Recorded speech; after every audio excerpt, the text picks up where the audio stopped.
مساء الفل يا ست الكل. النهارده هقول لكم معلومه خطيره عن تانك الملح. لو الملح عندك خلص والمؤشر نور ان الملح خلص وهتعبي تانك الملح، لازم يكون عندك مواعين هتغسليها. بمعنى ان انت عبيتي تانك الملح تمام، قفلت الغطا، تشغلي دورة غسيل فورا.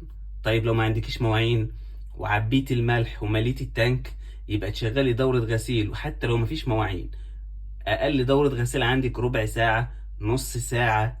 معظم الغسالات بيكون فيها نص ساعة، انا عندي في ربع ساعة. تشغلي نص ساعة والغسالة فاضية علشان ما يحصلش تآكل في جسم الغسالة.